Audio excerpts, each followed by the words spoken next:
All right, and welcome to Happily Never After. I'm Kate, I'm Jay. and here we're working on turning the page after spousal loss. And the great part about that is there is life after, you know, going through what we've been through. Look, Kate, start with just telling your story and let's let the audience know because I think that this show right here is going to be something dynamic that people will have the opportunity to understand that, you know what, there is life after a loss. So please start your Yeah, story. absolutely. Yeah, like you said, Jay, today we're going to really be diving deep into our personal loss stories. And so I get the honor and the privilege of going first. So let's talk about loss, how I became a widow. So Craig and I have been married for almost 9 years at the time that he died. He passed away in November of 2020, not COVID related. I feel like I have to say that when I tell his story, Right. given what the condition of our world was like at that time, which was a weird place and a weird time to experience loss outside of the parameters of COVID, right? Like I'm sure the people who experienced loss because of COVID or related to COVID, that was hard enough. But to go through and navigate this whole wild experience outside of that context was like being in a vacuum. And I still suffered some of the repercussions, like visitations and stuff like that were so wild during that time. Um, so Craig and the kids were playing in our pool at our home over the summer. And he was a big guy, right? Like 6'3", 380 pounds, like linebacker, but giant teddy bear. And I didn't really understand like how much space he took up and got a little aggressive with his body and he twisted his knee. We had a pool slide and like it was fun to watch him like a little otter, down the slide. But so fooling around with the kids in the pool, he twisted his knee. And like any typical man, I'm sure you're aware, like, nah, it's fine, like brushed it Right, off, right. I'll Put walk it some off, dirt right? on it. Put some dirt on it. You know? Rub some dirt. He used to say that. Yep, rub some dirt on it. You're fine. And so I hobbled around the house for a couple days, just kind of complaining and rubbing his knee as he's watching the football game. I'm like, that bothers you, doesn't it? He's like, nah, it's fine, it's fine. About a week goes by, and I got sick of listening to him complain, as all wives do. And I finally was like, you need to go to the urgent care. I've got to go to work. So I worked retail. So it was a Saturday. So here I am off, and the kids both had play dates. And he was like, all right, fine. So he goes to the urgent care and, they look at it and they take some x-rays and they're like, we don't really see anything, maybe some pre-arthritis. And he was like, don't say that. Um, and Right. they were like, well, follow up with your orthopedic. So he comes home and he reports to me. And so I naturally, as the caretaker, was like, I'll call them right away. So I call the orthopedic and I make the appointment and I get him in because I led him up to him. Let's be honest, how long that already took. Like it would have been a month before he got in. So I make the appointment. He goes into the orthopedic. They order an MRI and they say, like, we don't really see anything either, but let's do some physical therapy just to like help mitigate things and make sure there's no damage and keep things tracking. Right. So this pain was in his right knee. Well, he starts physical therapy. So he goes twice a week, and it was supposed to be a course of like 6 weeks. And about like 4 weeks in, the pain in his right knee went away, like was gone, which was great. But he started having like weird tingling and numbness in the left leg. Like the left knee started hurting, and he got like radiant pain up his thigh and into like his hip. And, so we went back for our 6 week checkup after he finished Right. PT. He was telling the doctor about it. And the doctor kind of palpitated the area on his butt, like near his butt, and was like, oh, you're a man of a certain age, because Craig was older than me, 20 years my senior. Um, you know, I like my men like I like my scotch, well aged and full bodied. I'm just saying. But so he was like, oh, it's just sciatic nerve pain because you're compensating because you've been dealing with this. That made sense to us, right? Like that seemed logical. So he was like, gonna amend your PT therapy. You're gonna go back to PT and we'll get over this. And we're like, great. So he Okay. goes back to PT, he drops it down to once a week for the doctor's orders. And like 3 weeks in, the leg starts going numb. And that's concerning to us. So we like call the Right. doctor, and the doctor was like, all right, let me see you. And we go in at like 4 weeks from that second appointment. And he goes, what's going on? Doesn't do any further physical evaluation, doesn't order any additional imaging, and just kind of talks to us. And he's like, well, that's normal. Like your body's going to take time to readjust, but I just wanted to like talk to you about it, which felt like a huge waste of time to me. I'm like, why call us in here, make us have an Right. appointment, pay for a copay because, orthopedics are outside your normal. And so it's a specialist and gotta Right. love the medical industry. I digress. Oh, no, you ain't said nothing but a thing. So I feel you. Yeah, but so the doctor was like, just keep with the PT. All right. So he finishes his second round of PT.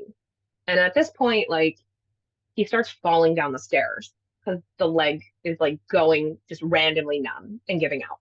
Okay. Okay. And so the initial injury was like end of July. This takes us through like mid-September. Now, again, COVID's going on, right? So like nobody's going anywhere. We're not doing anything. We had a trip booked for our wedding anniversary. We were supposed to go to New Orleans, and the hotel called us and was like, "Hey, our roof collapsed, so you can't come." Oh, okay. And we were like, "Oh, what are we gonna do?" So we went to Vegas for our honeymoon, and we decided we're like, you know what? Let's just go lock ourselves in a hotel room in Vegas and order room service for a weekend, and like nobody's gonna bother us. It's away from the kids. Like my parents offered to babysit. It was just a nice little, getaway vacation staycation. Even though we weren't staying at home, we were staying in somewhere else. Look, that's a perfect lovers situation. And you're in Right? Vegas, you're locked up in the hotel. It's just two Yep. of y'all. It's all And you good. know what? I'm not a gambler and I don't know how it happened. So I hope like this doesn't change it by putting it out into the ether. But for whatever reason, MGM likes to send me reduced rates on rooms. So Okay. we got a room at the Bellagio with a fountain view for $65 a night. Ch- So Yeah. Yo, let me explain something. When you get one of them vouchers, you need to give it to me. All right. all right. Oh. I'll hook you up. Seriously though. And so like we had like flyer miles through Southwest or whatever, one of the airlines. So like the airline round trip for the plane was like Yeah. $99 for both of us. Okay. And so like it didn't cost us a lot. And we were like, this is perfect. Great, let's go. So we go for our anniversary. And the one thing I asked of him was like, let's go to a nice dinner, right, for our anniversary. And the Right. trip was great because we were just like hanging in the pool and we didn't have to mask as long as we were in the pool. And we ordered, poolside cocktails. And then we were in the room just sitting in the robes, eating French toast in bed, watching trash TV. It was beautiful. It was wonderful, right? Couples massage at the spa. Like it was beautiful. All those things. So then I asked to go to a nice dinner. And I don't know if you've ever been to Vegas, but like it's super walkable. Like the strip is long. It's like maybe 3 miles, but it's super walkable. Everything is like really compressed and like easy to get to. So we walked from Okay. the Bellagio and we were only supposed to go 2 hotels down to a nice dinner. And we didn't even make it out of the courtyard of the Bellagio. And like he had to sit down and rest because his leg was so weak and he was in pain. And we were late for dinner and they like didn't hold our reservations. We were like a half hour late because he kept having to sit down every like Right. Right. 50 feet. And me, I'm like, I understood, but this had been going on for weeks and I was getting kind of frustrated and like we left with enough time and he wasn't really communicating to me that he was in pain until he needed to sit down. And so my mind is just in like, we're going to be late. And he was a very like Kate, internal person, didn't share his Kate, process. I'm gonna tell you this. Seriously, it's a man thing. Look, you know how many Totally is. times, you know how many times I was in pain and I wouldn't let Kim know because it's the same thing. I mean, Craig wasn't gonna let you know because look. We I don't don't want to ruin want our to show time. And right, and we don't want to show weakness either. I mean, we just don't, yeah, you he was know. trying to take care of me in his own way. Totally. That's absolutely Right, how he was. But the fact is that it actually made things harder because he didn't share with me. And he wasn't a big right, sharer anyway. He was super introverted, had his own internal process. Like that took me a long time to learn and accept and be married to someone like that as an outrovert, an extrovert, a chatty Cathy. Like right. that was super like culture shock for me. But you're right, it is totally a dude thing, as I like to say.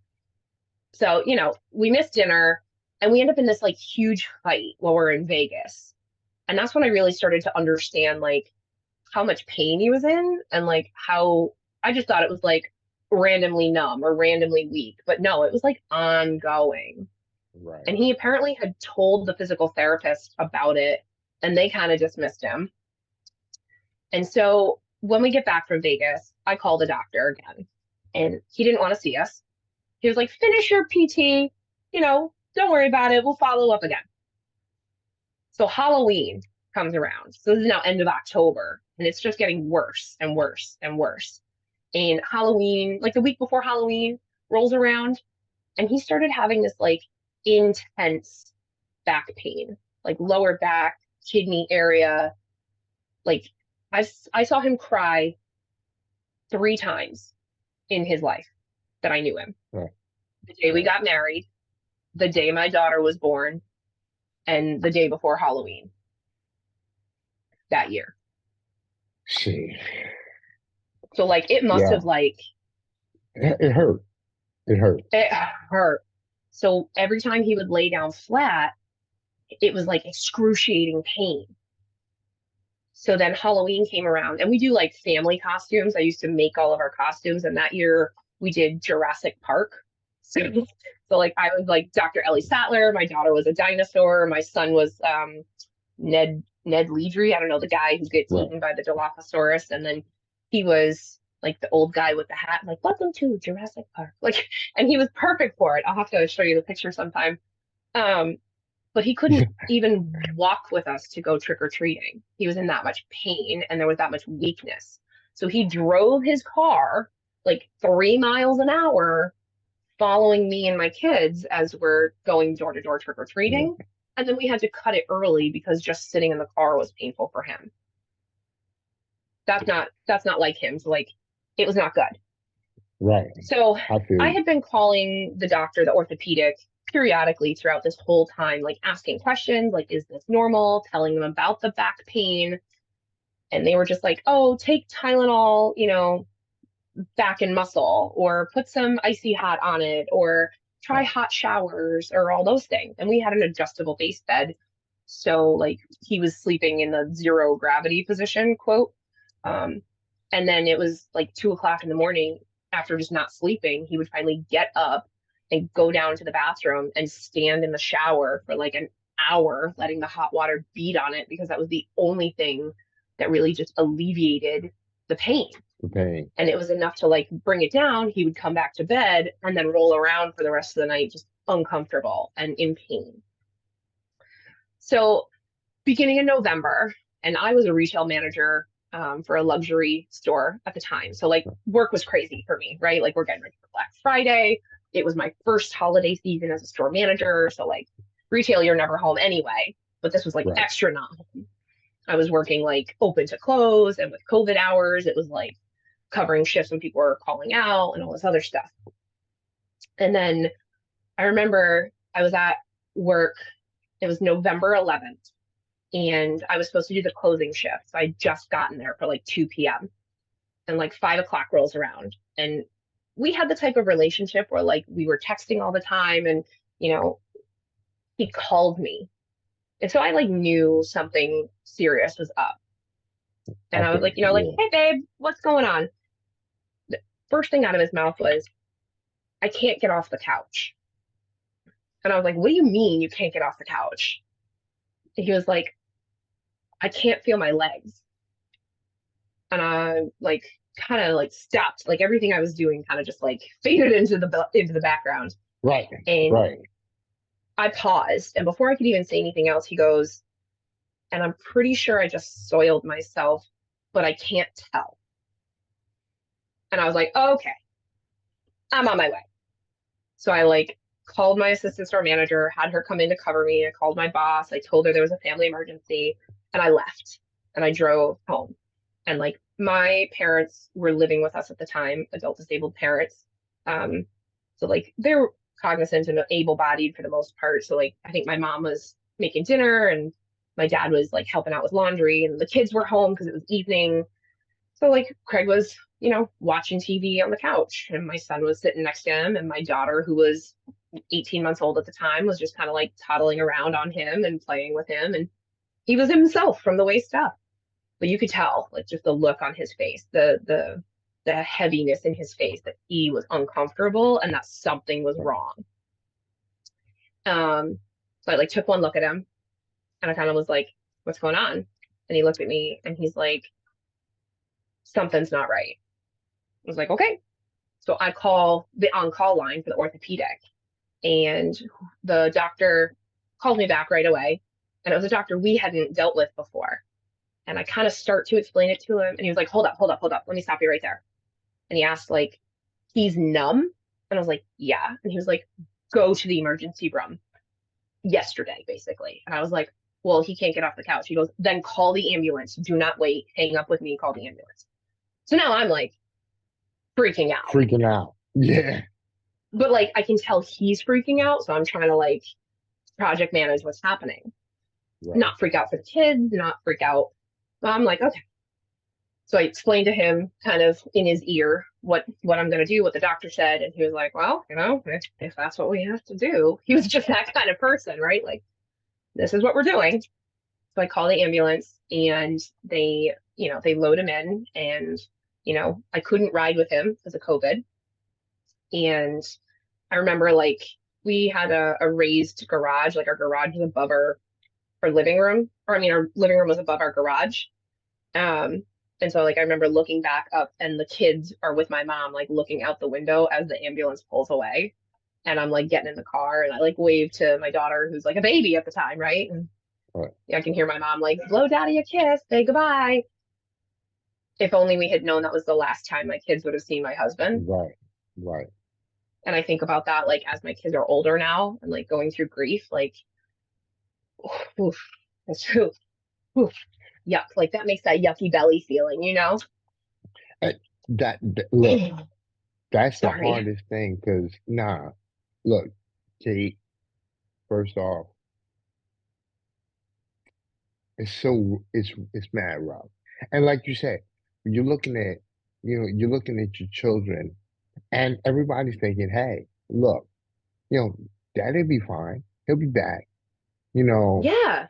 Especially because he was normal from the waist up. Like right. it wasn't like like a long-term illness or like he was incapacitated or there was a head trauma or a wound or he was himself, just couldn't stand Right. up. So we drive to the hospital, which is like 20 minutes away, and it was like kind of freezing rain, and I'm like not great driving at night, so I'm like trying to follow the ambulance, and then somehow I ended up like beating them there. Then that was like nerve-wracking for me. So I end up parking in the parking garage, and I like race, and I get told you can't come in to be with him because of COVID until he's triaged and in a room. So here I am, November, and it's like 30 degrees, and I'm just sitting in my car in the parking garage. I sat there for 3 hours, like 3.5 hours in the car in the parking garage. So like we got to the hospital, it was like 7 o'clock at night. It was like after 11:30 when he finally got triaged. In that time, he started like vomiting because he was numb from the waist down. He couldn't evacuate his bowels. So like his Right. digestive tract was so backed up that it literally like was pushing it out the other way. Right. And Right. He was because throwing it there was up. no, yeah. So like because there was no room for him, he's literally sitting on a gurney in the hallway, like covered in urine, vomiting on himself, left to his own devices for like 3 hours. And him and I are texting, and I'm like occasionally calling him, and then you can tell he's getting increasingly frustrated because I'm frustrated and about the whole situation. So I'm like calling the nurse's station, like, yo, like, what in the actual hell could someone get him like Yep. a bucket Some help. or Yeah. like a privacy screen or like could someone like some anti-nausea medicine? Like we can't prescribe him anything until he's triaged. I'm like, this is awful. Like what a horrific thing for him to experience, let alone anything else. Like to be such a well able-bodied, independent person, to be so Right. completely helpless and dependent, and then to basically be ignored. And I couldn't be there for him. Like that felt awful. So he finally calls me, not the nurse, not the doctor, not anybody. He finally calls me to tell me, hey, I'm in a room. I've been in here for 20 minutes. You can come in now. So mind you, I'm like heated as hell at that point. Right. Right. I, hell have no fury like a white woman scorn. Let's just be real. Like I'm about to pull a Karen up in there. I was mad. But in all seriousness, like I was frustrated because like there was such a No, I lack of feel you, like man. care, there was such a lack of empathy, there was such a lack of like communication with these people who are supposed to be taking care Professional. of him. Right. Yeah, it was so frustrating and disheartening. So I go into the room and there's like, I don't know, a whole bunch of people. And they start by doing a COVID test, right? Like we have to. It was negative. And then they do a bladder scan because he had soiled himself, was just continually like Right. leaking urine everywhere. And so they do an ultrasound of the bladder to find out like that it's full. And so they do a straight catheterization, which I don't know if you know what that is, but I they do. tap the keg, Yeah. which Yeah. that was super uncomfortable to watch. And I don't even have that equipment. Let's just be real. I was like, Listen, oh, let me explain something. The fact that you have to go up there and that's hard. That's ugly. yeah. You know what I'm saying? That's a whole nother story. Go ahead. Go ahead, man. Because I don't even I was want to like, think about it.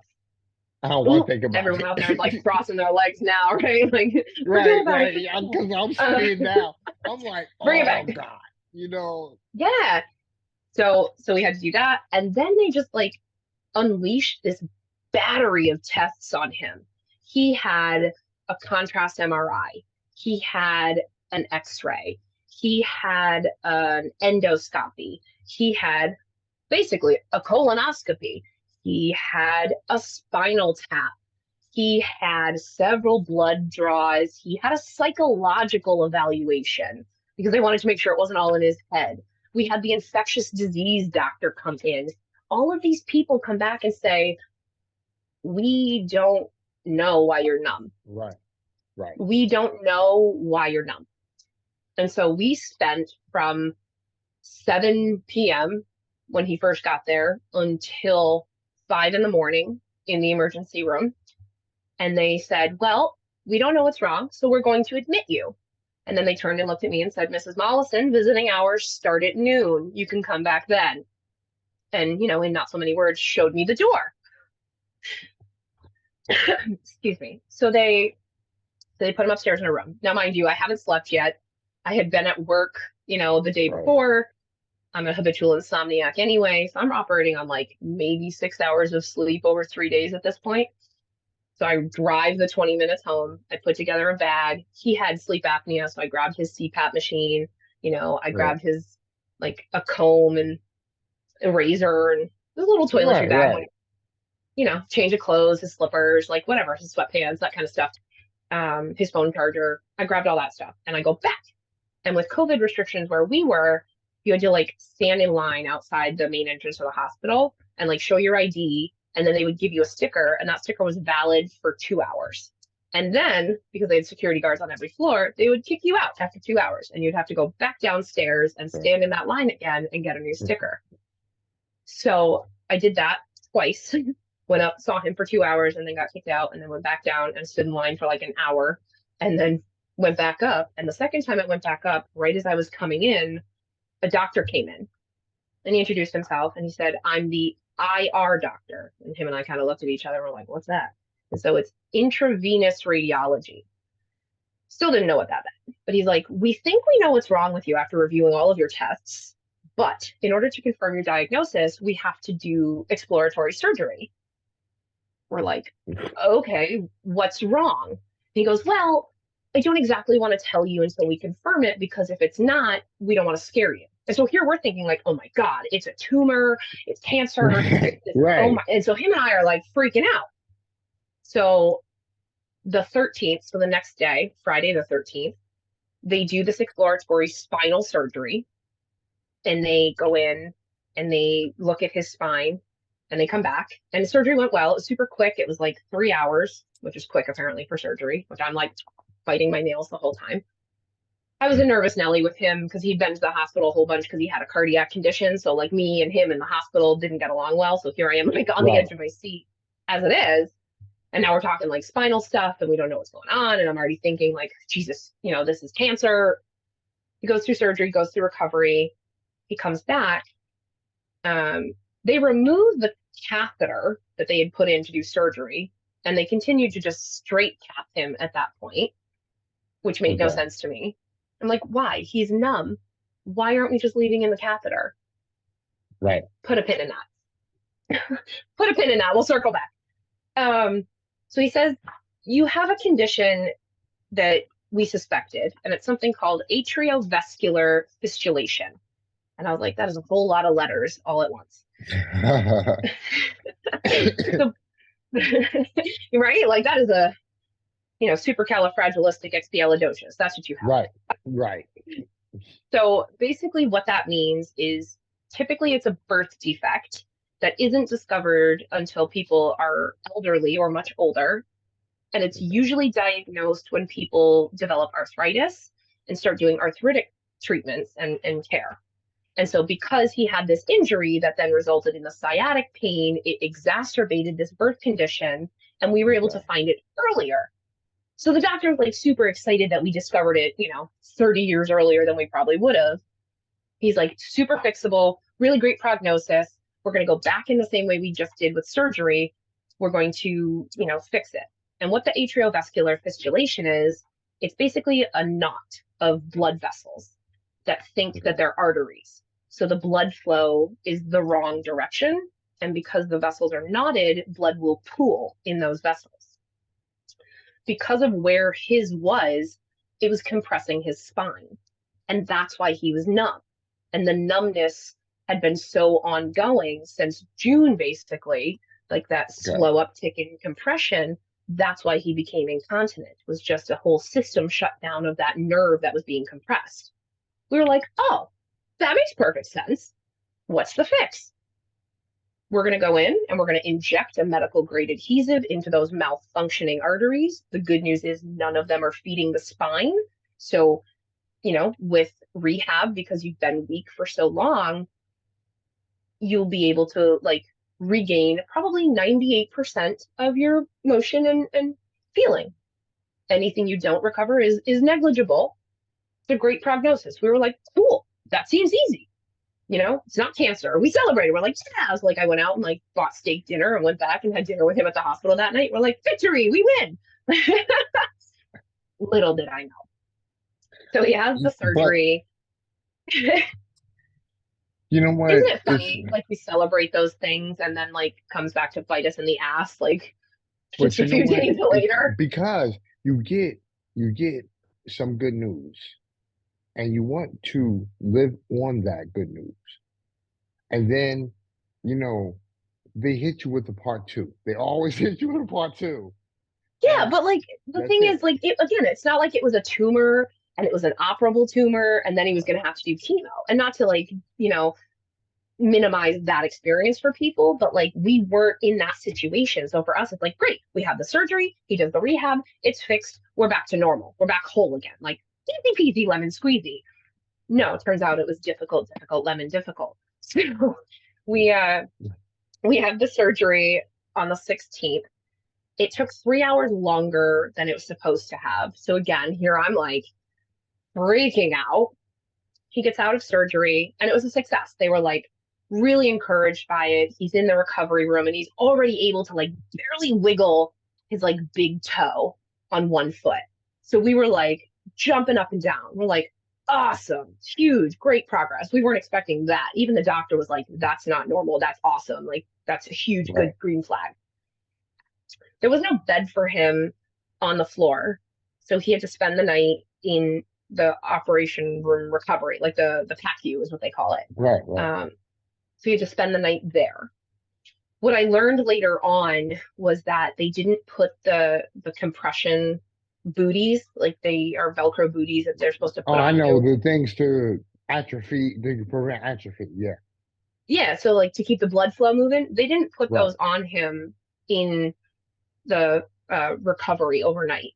Now, mind you, he was a big man, again, 360, 380, 6'3", with a heart condition, with sleep apnea, who had been numb, immobile for several weeks, and just had a surgery to mitigate, you know, nerve Right, compression.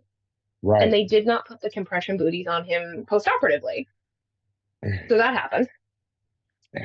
That And again, I didn't it's know that amazing. until probably a good month after he had passed. So we thought it was a really great sign. He could wiggle the toes. Again, they took the catheter out after surgery. They put a catheter in to have surgery, and then they took the catheter out after surgery. Why? Hmm, Why are we continuing to straight catheterize him? hmm. And I finally complained at that point because I'm like, you've put it in twice now, and you're coming in every 2 hours like clockwork just to empty his bladder because he has no feeling.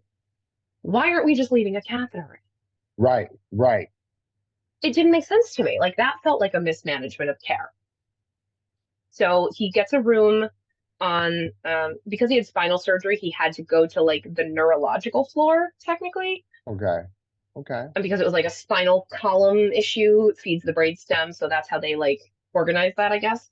So we end up on that floor, and he's up there for a couple days. And in the meantime, like I'm still going to work and like going home and spending time with the kids, and I'm only Right, allowed to be there right. basically like 4 hours max a day. So I'm going up for my 2 hours, getting kicked out, going back down, standing in line, and then going home for an hour and then coming back. And then like I'm still like managing my time between my full-time retail job and my staff because I was the manager and my two kids at home and my adult disabled parents and then now him and going to bed You at just, night every night with an empty you bed and like just trying to out of the world. juggle all the things. So I was spent. I was like, I don't even, not even exhausted, but I was just like spent. You were done. I mean, We'd been look, doing this for, he'd only been in the hospital for like a week and a half at that point. But like we'd been doing this dance of him not sleeping and me being up to be sympathetic and try to be helpful and get him stuff and put the icy hot on and get him the Tylenol and, rub his back and help him try to get to sleep. I've been doing that for months at this point. So, and then to just not sleep when he's not there, because I slept better when he was in bed with me, I of literally wasn't course, sleeping at this point. of course. And in no way, shape, or form did we think that it was going to end the way it all ended. Um, so he had to coordinate care, or I say we had to coordinate care with the rehab hospital because once he got Okay. discharged from the hospital after surgery, the doctor had said he would need to go to a rehab to like relearn how to walk, basically, Right, regain strength and right. control in his legs, bladder train, because that's a feeling and it takes time apparently if you've been without it for so long. So I'm also case managing him. Like I'm calling his HR department at work and putting in for short-term disability and keeping his boss informed. And then I'm like the case coordinator between the hospital and the rehab hospital. And I'm like all the insurance company, all these moving parts that I'm now managing. So I get him into the rehab hospital that was local, really top rated. His sister had survived a brain aneurysm several months prior, and this is the hospital that she was at. So we wanted to be where family was. It made sense to us. Right. So we get that care coordinated and we set up the transfer date. So they were going to come and get him on the 20th, and that was a Friday. The transport was scheduled to pick him up at 2 p.m.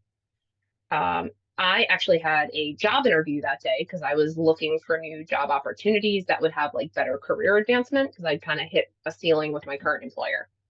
So I left him at like 1 and I was like, all right, I'm going to go to my job interview. I'll call you after it's over. Let me know what's going on, everything like that, right? As I'm getting ready to leave, oh, let me back up. I missed a part. Don't you hate that with grief? Like when you like not misremember, but like you remember an extra piece. Oh, geez. I hate that. Your audio cut out. Your audio cut out. Do you need to stop the recording or pause it and then come back? Because that'll Yeah. be able to be edited out. There you are. All right. There you are. Perfect. Yeah, that worked out well because then, so Eric, when you hear this, where I misremember, just cut that part out and start from this point now. So the transport, like I said, was scheduled for the 20th. And I was with him for a little bit in the morning. I haven't had a job interview that was upcoming, and I had to leave at like 1, but it was like 11 o'clock in the morning. And the nurse comes in and he was like, "Oh, Mr. Mollison, we have your discharge papers. We're just going to get that taken care of because we have to discharge you so transport can take, quote, ownership of you when they get Right. here. And Right. there's no reason for you to sit, like hang out, whatever, obviously, because you're not getting up and walking anywhere, but it just takes care of things." And we're like, cool, we love the efficiency of it. They bring in the discharge papers, he signs it, I get all his stuff packed up, I help him, make sure everything's together, I kiss on him, he wishes me luck, and I leave at like 1. And right as I'm leaving, I'm walking down the hallway by the nurse's station. I see transport. We like pass each other in the hallway, like 2 shifts in the night. And I was like, oh, good, they're early. Also, things I learned later on, his next dose of heparin, the blood thinner, was Yes. due at 1:30. So because his discharge papers came through at 11, his He prompt missed for it. medication never came through the computer, so nobody brought him that medication. Right. So there's another oversight. So I leave, I go to my job interview. It went really well. I got immediately invited to a second round. So I'm like on the phone with him driving home, like super Okay. excited. And he's telling me, that he just got to the rehab hospital and there was like a huge argument going on between two like residents or, Right. patients. Right. And so he was waiting for intake to happen. Intake was supposed to happen around like 4:30. He was supposed to get his nighttime medication, which I believe also included another medication that would have mitigated blood clots and stuff, and dinner. He was supposed to get that by 6. He didn't start intake until 9:40 p.m. They had to like call the kitchen and have them make a special dinner and bring it up to him separately. So like he sat there in that room listening to this argument out in the hallway, not getting dinner because everyone was preoccupied with the shenanigans that were going on in the hallway. And I was furious to hear that. But I was like, okay, the visitation at the rehab hospital was different. And again, due to COVID, all of the restrictions were like super stringent. So the rehab hospital didn't have like open visitation like the hospital did. You had to schedule a visit. And so this is now when I get in contact with the rehab coordinator for visitation, this is now the 23rd. So I'm at work. So it is 3 days before Thanksgiving. And I'm like, okay, like when can I come see him? And they're like, oh, you can come on his birthday on the 25th. And I was like, perfect. Because No. I felt awful that he was going to have to spend his birthday in the rehab hospital. And they were like, you can also come on Thanksgiving. And I was like, great. So I scheduled those 2 visitations. The 23rd, the night of the 23rd, I call him and I'm talking to him and I'm telling him like I scheduled these visitations and that I've been in contact with his job and we figured all that stuff out. And then I start to cry because I was just like so burnt out at this point. Like so much had happened. And I know it'd been going on since June, but like it felt like I was running a marathon and I was just Yeah. exhausted. And I was so sick of sleeping alone. And I say sleeping lightly. And I said that to him. I was like, I'm just so sick of this bed being empty and I just miss you so much. And he never in our whole lives together yelled at me or snapped at me or anything like that. And he barked at me. It was like, stop it. And I was like, what? He was like, every time we talk, it can't be about how much you miss me. You have to understand I feel so helpless and I'm so frustrated and there's not a Right. damn thing I can do about it. And like that kind of shook me because I wasn't used to him talking to me that way. Thinking about it now, I'm like, oh, he must have been like having some feels and it really was like challenging for him. And so I kind of like pack all my feelings up and are like, you're right, I'm sorry. And, we say goodnight, and he tells me he loves me. And, I was like, all right, I'll text you tomorrow. He was like, okay, I have my first physical therapy and occupational therapy session. So we'll see how that goes. I was like, okay, great. So that night, I really just needed an emotional outlet. Like I needed to cry. And there's one movie that like guaranteed, I don't care what I'm feeling, one movie will make me cry every time, guaranteed. And I don't know if you're familiar with it, but it's called P.S. I Love You. Not It's a that. great, oh my God, it's so great. Um, unless you're a widow. Um, Right. so it's Hilary Swank, and basically it's a story about a woman who loses her husband, and she goes through the next year of like reconciling that loss. If that wasn't foreshadowing from the universe, I don't know what is. Right. So I picked that movie and I watch it and I have my good cry, like hard cry. You know that hard cry when like your face hurts afterwards? Like you got to go to the Yes. mirror and like Yes. watch yourself cry to make sure it's real. And That like like the snot the is coming snot down, bubbles and and like that yeah. cry where your face is just like raw and Yes. swollen afterwards. It was that cry, but it was Okay. so good. It was so cathartic. I You literally needed cried it. myself to You sleep. needed it. I did. I really needed that like release. Oh boy, if I had known how much crying I was gonna do, I probably would have been like, nah, I'm good. So I watched the movie, I go to sleep. I text him in the morning and it was like, I don't know, 8 o'clock in the morning. And I was like, hey baby, like I love you. Like I hope you have great physical therapy today. He texts me back and he's like, I love you too. I'm really sorry about last night. I was like, me too. He's like, I just finished PT and I've got OT at 10 o'clock. And I was like, okay, like keep me posted. Let me know how it goes. And that was kind of it. And I went to work and I text him at like 9:40 and I text him, it was like, good luck with your class. And I really hope that things go well and I love you. And I didn't hear anything back, which was kind of odd. He was pretty quick about, um, like responding.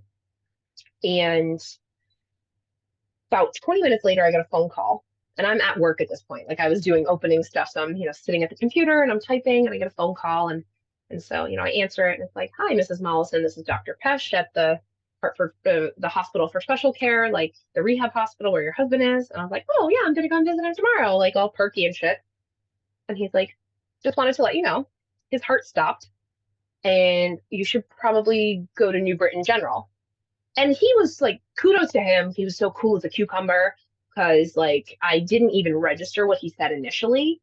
Right. He then went on to like explain, he was like, like we had to do CPR, but like it's okay. We did get his heart restarted. And I'm like, yeah, okay, like, uh-huh.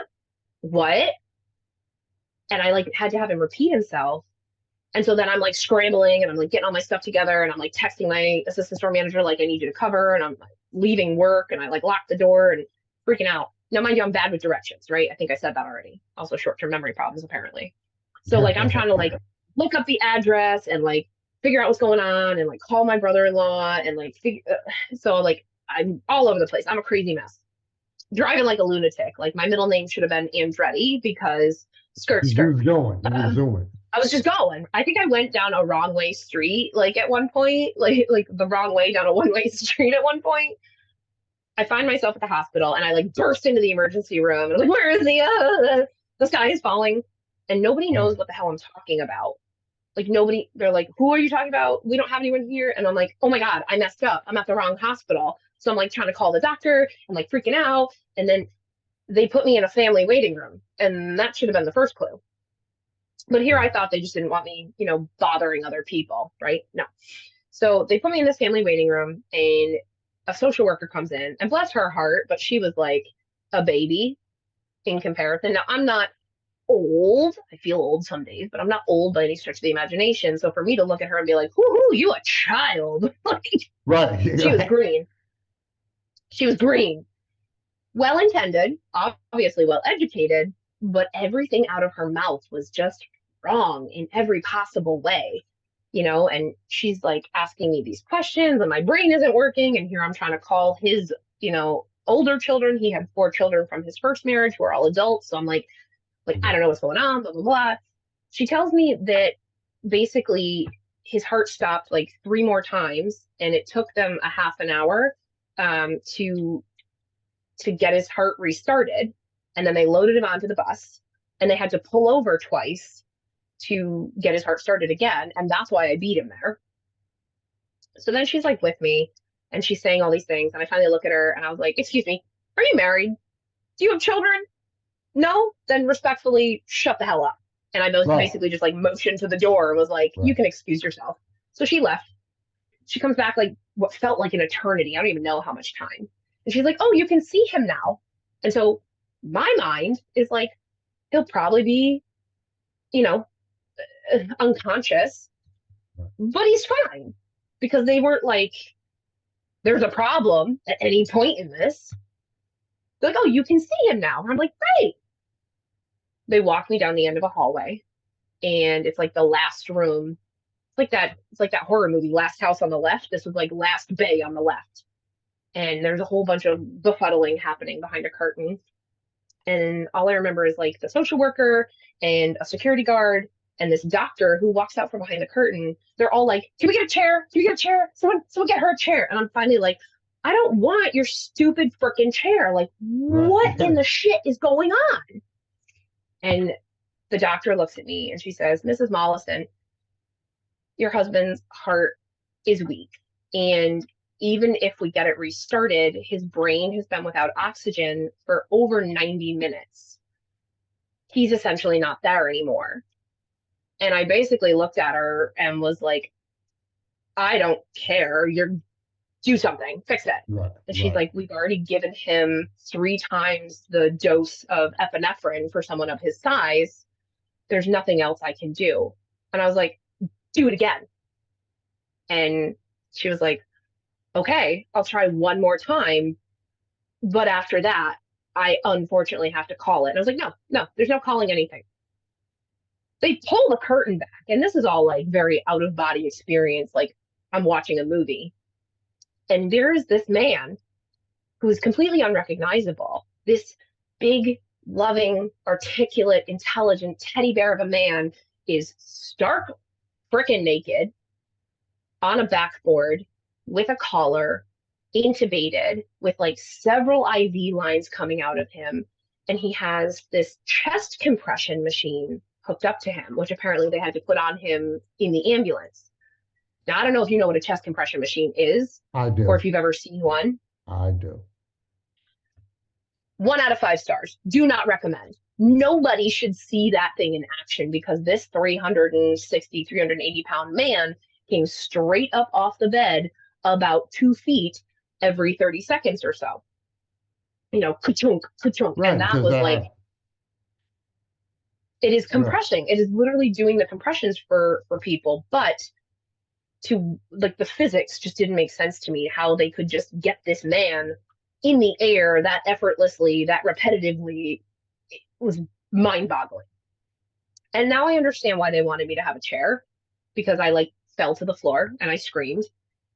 And they tried to pick me up and I basically threw the chair. And then they threatened to kick me out, the security guard, which I was like, do you not see what's happening here?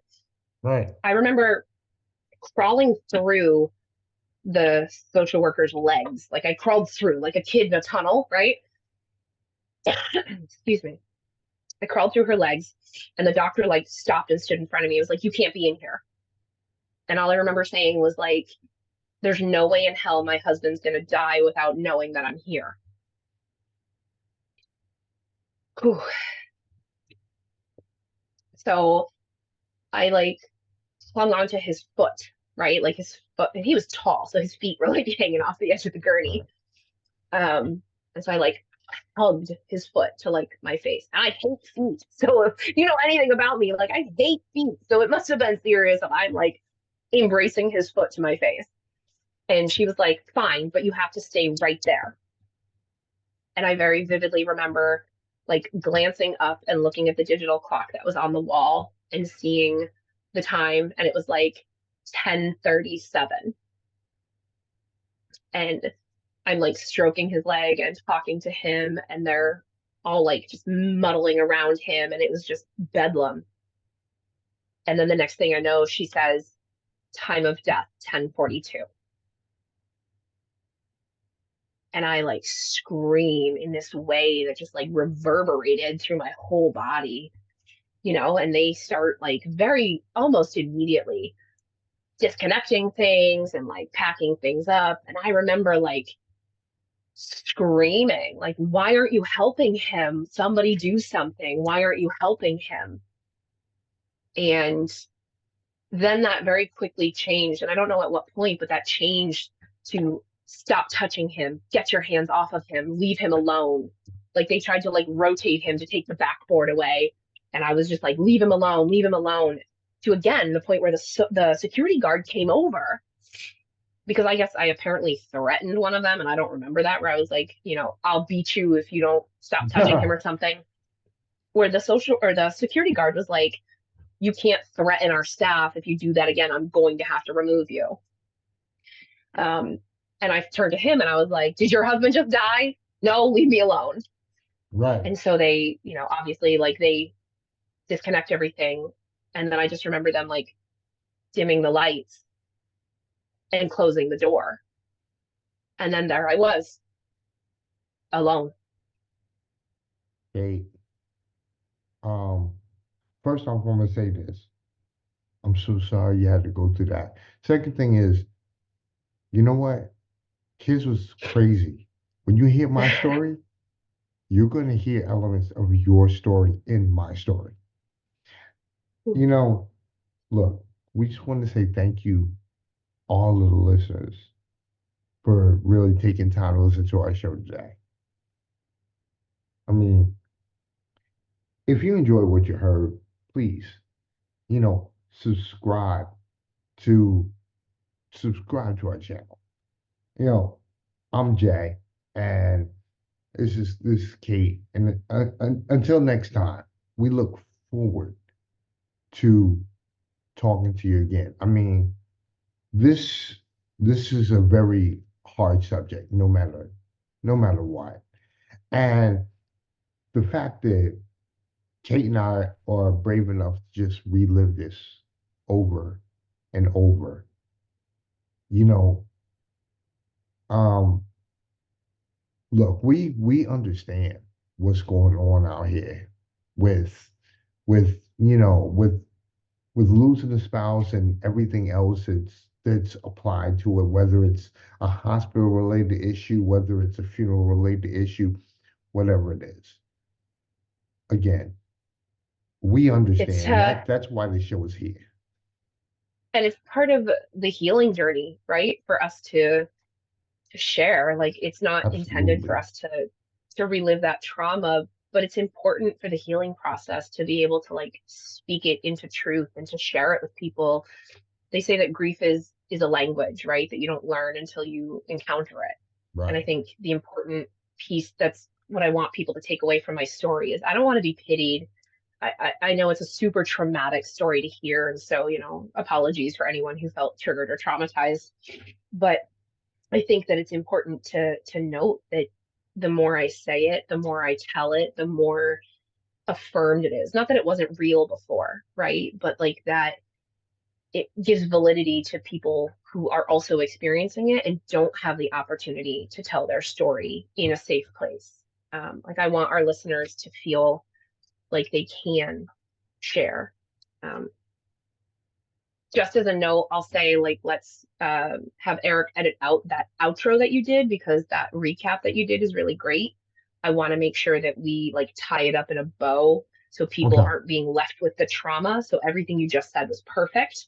And I think leaving that in and that little back and forth dialogue.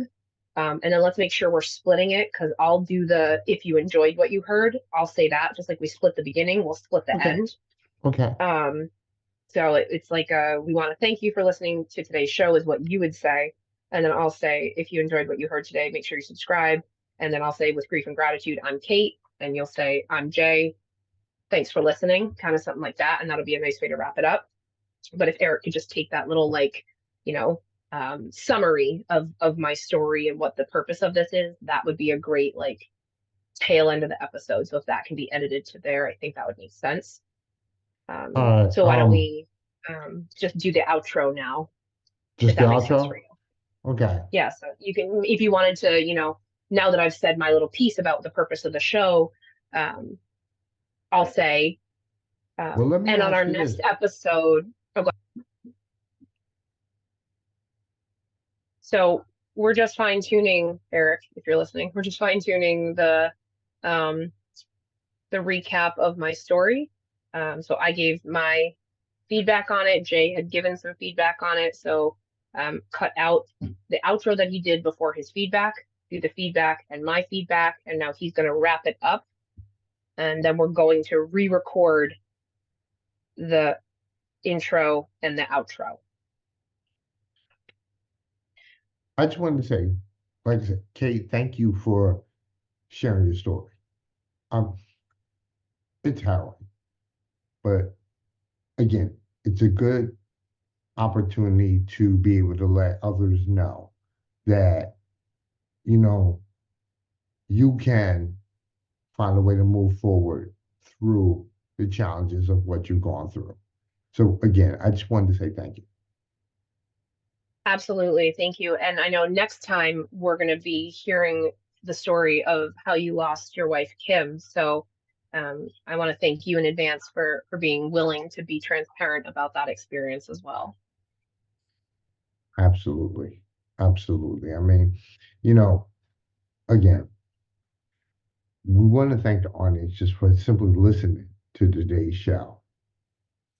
If you enjoyed what you heard today, just make sure that you all subscribe so you can access the full episode and future episodes for all of this important conversation and content we're going to be bringing to you guys. With grief and gratitude, I'm Kate. And I'm Jay. Until the next time, we'll touch base. Perfect. Now let's do.